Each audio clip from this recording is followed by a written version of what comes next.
Good morning. Nora, can you say hi? Hi. This morning, Nora is having some little waffles, some leftover egg casserole, strawberries, blueberries, and blackberries, and some milk. And she is just... You eating your breakfast? Oh, Daddy. Yeah. And of course, Charlie's always ready to go. See if anything drops. Happy Tuesday. Hey guys, I haven't seen you all day. It is 9 o'clock. I'm sitting on the floor of my closet because I was brushing my teeth and getting ready for bed, and I thought, I'm just going to sit down and turn on the camera because otherwise there will be nothing to put in today's vlog. Today was a day where my body just was like, nope, we are done. You've got to rest, which makes sense because I had a full week last week, and then all day Saturday I worked a lot of the day on Sunday, both on household things and launching the fall line, and I was up late doing that. And then yesterday was a full productive day as well, and I just definitely feel like I hit my limit. So I got up today and got Nora dressed and got her fed, and I ate some breakfast, and then I just felt like someone, gave me 12 Benadryl or something. I was like, I could not keep my eyes open. So Nora and I had a very nice low-key day. I gave her a bath. We read books. We stacked blocks. We did puzzles. We watched TV. Just took it easy. I anticipate there being more and more of those kinds of days as the weeks continue to progress. But I'm proud of my body for all that it's done for me over the past 3 days. I really kind of pushed its productive limits. And so it is what it is. But that's where I've been all day. And then for dinner, we reheated. It was perfect. I had frozen half of an 8 by 8 or a 9 by 9 pan of those creamy green enchiladas that were in a recent recipe or in a recent vlog. And I had it frozen. And so I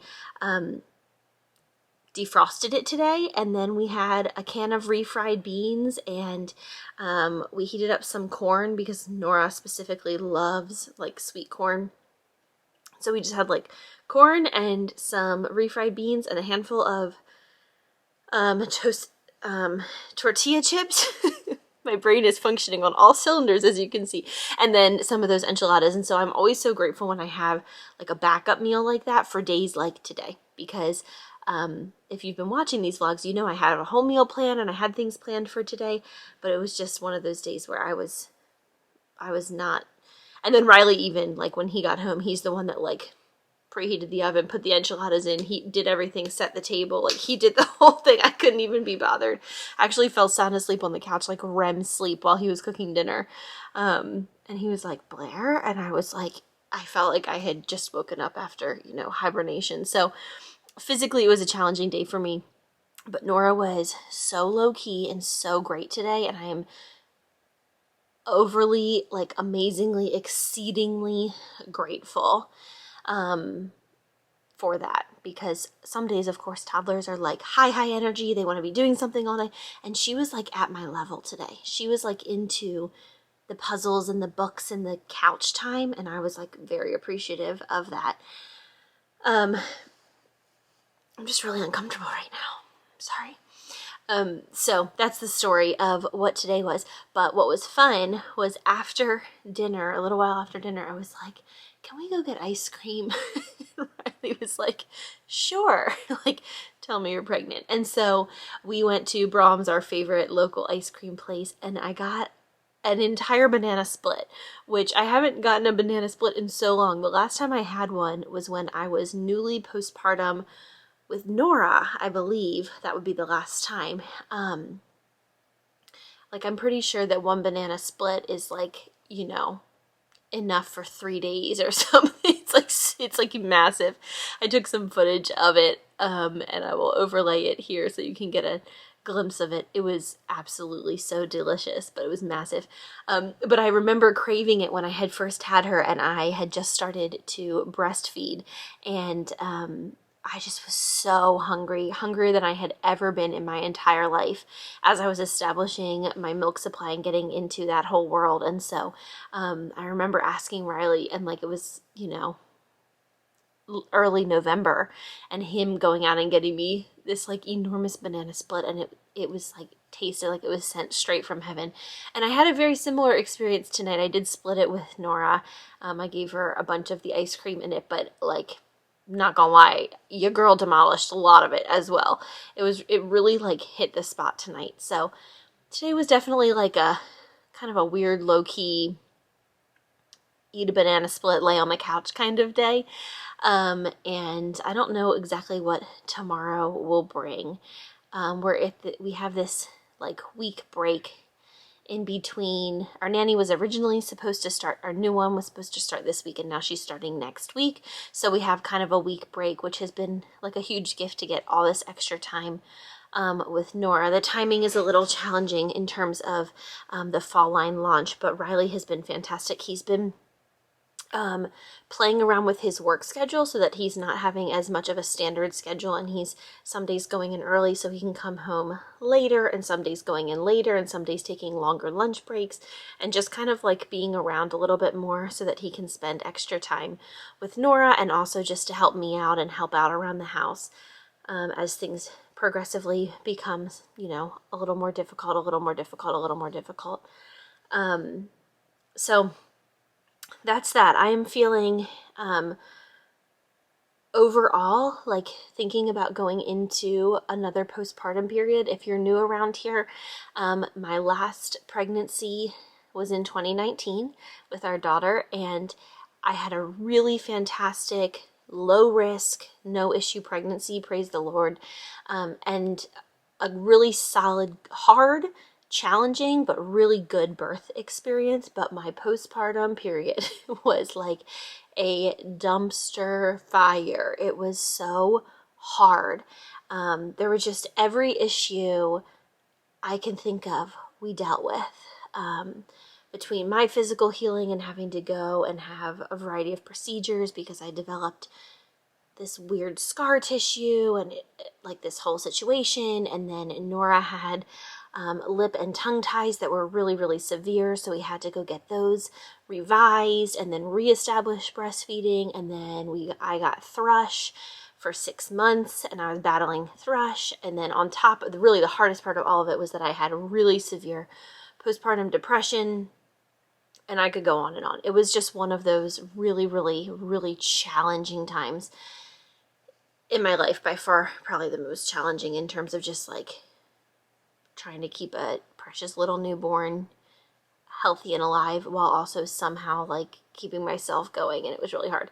So as we creep closer and closer to that same experience again, I have been I feel like even if everything all the variables out of my control went the exact same this time, I feel so much more equipped. I feel like I will be such a better, faster, more, like, I know what to look for. I know how to advocate for myself this time around. Not that I did not do that last time, but I probably waited longer than I should have to bring up certain concerns. This time, you just can bet I will be on the phone the second things happen. Like, I just feel like I've gotten so much more of a backbone in that way, and I just kind of know more of what to look for in terms of all of these different things that were so, so hard. We also, have just talked a lot about freezer meals, and so that probably won't be within the month of August. That would probably be something I would do more next month in September, but maybe I'll vlog it then. Just getting some freezer meals prepared and frozen and put away, because like tonight, that was so easy, to pop something in the, not that I did it, but in theory, it was very, Riley, it was very easy. Like, you pop it in the oven for an hour and you heat up some beans on the stove and like you have a meal. So having some of those kinds of things on hand is definitely in our plans. There are so many things I just know this time that I didn't know last time, because how could I? We were talking about that last night after we put Nora down and we were just kind of discussing, like, how are you feeling about having a baby? And it's funny because Riley's like, I just feel so much more prepared on all ends of the spectrum. Like, I'm more excited because I know how special it is to have a baby and how much fun and how rewarding and just incredible it is. And I'm more prepared on the side of things where when there's difficulties and the challenges and all of those kinds of things, because you just, the first time around, I mean, I had babysat a lot. I had been around a lot of little kids, but there's something different about it being the day in, day out, being your own flesh and blood, your child that you're caring for, in your, like, all of that sort of thing is so different. Plus, dealing with, healing after birth and all of that that comes with that. So, just getting off on that tangent, but I was thinking about postpartum a lot today because it's coming up pretty soon.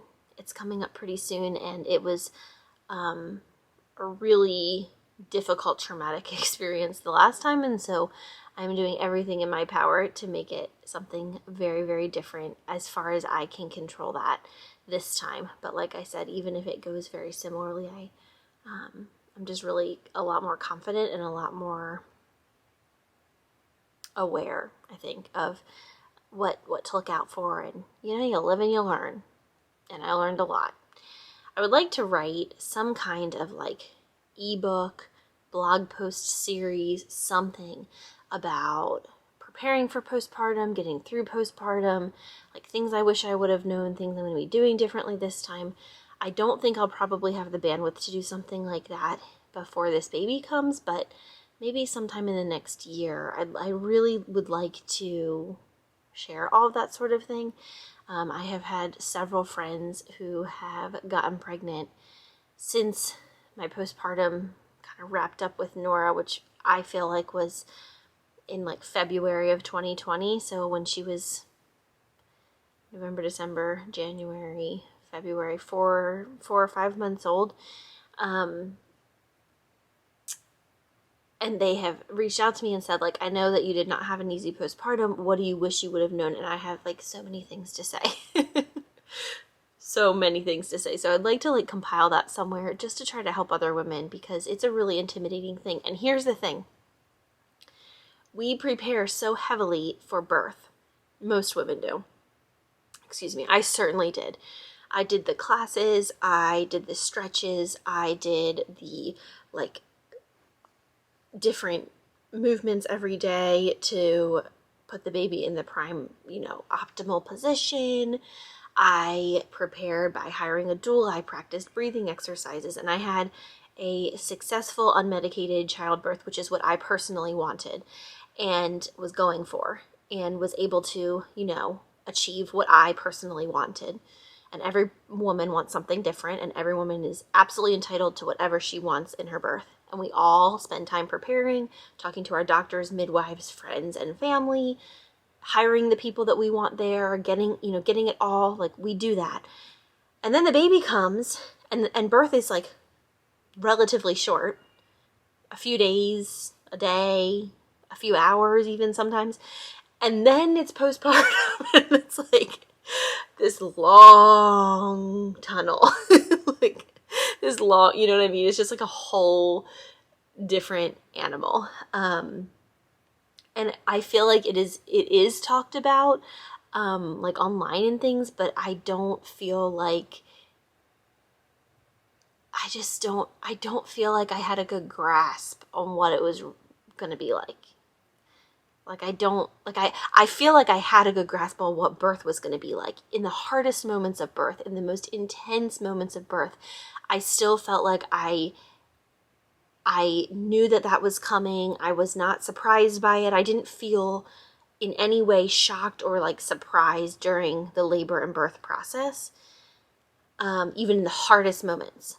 Postpartum, I felt like I was shocked and surprised every day. I just had no idea what was going on. And so that's kind of where my heart is with that. It's like, I just wish that there was a way to really help prepare women in a more pragmatic way, for what that journey looks like. And some women have such fantastic postpartum periods. My sister, for example, she certainly had highs and lows like every person does. But overall, like she always talks about it. She's like, those first few months, I was on cloud nine. Everything was going great. She felt so good. She was out and about taking walks, doing this and that with her son. He was doing great. It was just really that period of time she does not look back on with like dread and anxiety and grief. It was definitely like it went pretty smoothly. It actually went really smoothly, and like it was a really good, and obviously I had a very different experience, and then there's like it's a whole spectrum of people in between, but I think being able to know what things might pop up is important. So we'll see if that ever happens. Me trying getting all that together, but I hope that just having spoken about my personal experience with everything, and I've written a little bit about it online, on my blog and whatnot, that for all of you first-time mamas who are pregnant with your first baby, or if you're thinking about that, or if you're trying to conceive, or whatever the case may be, I hope that hearing my experience doesn't scare you, but just encourages you to be an advocate for yourself, to speak up if something doesn't feel right, or if you're not feeling right, whether that's physical, emotional, mental, whatever, and just to really take up for yourself. Get those freezer meals in your freezer, get a support system in place as much as you possibly can. I realize sometimes that's out of our control, believe me, I understand that. I hate when people are like, find your tribe. It's like, well, sometimes we're tribeless and we be looking around for that tribe and ain't nobody got a tribe. Like there's no tribes. So I get it, that it's not as easy as that, but as much as possible, joining Facebook groups, mom Facebook groups that are like good, non-judgmental. I'm in a few of those that I really like, that kind of thing. It makes a big difference. And the support makes a big difference. There are my ramblings for today. I am feeling actually a lot better after this day. So the weird thing about my routine and schedule and job is, as much as I like to be a pretty rhythmic person, the reality is that my life, I always say, it comes in waves. So like the fall line launch and everything that comes with that is like a big wave. And now it's a little bit of a lull. I ordered all those garments. I'm waiting for them to come in. They come in tomorrow and Thursday. And aside from the ones we already have up there. And then I need to sort them all and get them all printed and shipped out. And that's like another wave. And today was sort of like not a wave. Today was like a waveless day of laying around and resting. But then like I had worked over the weekend, so it's just kind of a weird, my weekly rhythm is kind of weird sometimes, but it works. It works for me. It works for our family. So anyway, I am sure Riley's probably like, where is Blair? And if he came in here, he would probably start cracking up that I was sitting on the floor of our closet. The acoustics in here are really good in terms of recording. I know a lot of podcasters record in their closet because, like, if they don't have a studio space, or throughout, the past year and a half or whatever, when that wasn't an option, I know a lot of people have been recording in their closets because the clothes absorb the sound. Who knew? Anyway, I am not sure what tomorrow looks like, but today was extremely low-key, as I've said now 14 different times in 14 different ways. Thank you so much for following along with this whole Vlogust journey.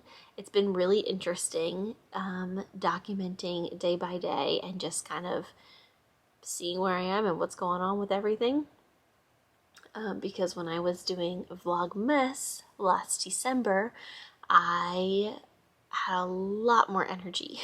I had how old was Nora at that time? About 13 months old. So a little over a year, and I was not pregnant, and I was feeling great. I was feeling good and energized, and I'm just in a really different place. But I think it's important I'm excited and glad, and I think it's important to document this time too, because this is really, we're on the cusp of a big transition for our family. And this is the very real reality of what our day-to-day looks like right now. Lots of time at home, lots of cooking, lots of just resting and preparing mentally, emotionally, physically, literally, every that there is. Anyway, I've been playing with Nora's. This is so cute. Has little peaches on it. I've been playing with this all day. It's like a, I mean, I've been playing with it all day. I've been sitting here this whole video playing with it. It's like a head wrap. She doesn't keep anything like this on. If you remember when she was much younger, I used to put these cute little head wrap bow things on her head every single day, and they were my favorite. I thought she looked so darn cute in them. But those are a no-go anymore. You put it on and she just rips it out, which is probably why it's laying in here. She probably made it from her bedroom into here. Anyway, I'm rambling. Thank you for watching today's vlog. I know sometimes these kinds of videos are nice to watch, even though they're not full of a whole lot of substance. I really like watching other YouTubers just chat like this because it feels like chatting with a friend. So I hope you know that I do feel that way. I feel like you guys are so supportive and wonderful and truly like my little online friendship community that I adore. So thank you for being here, and I'll see you guys tomorrow.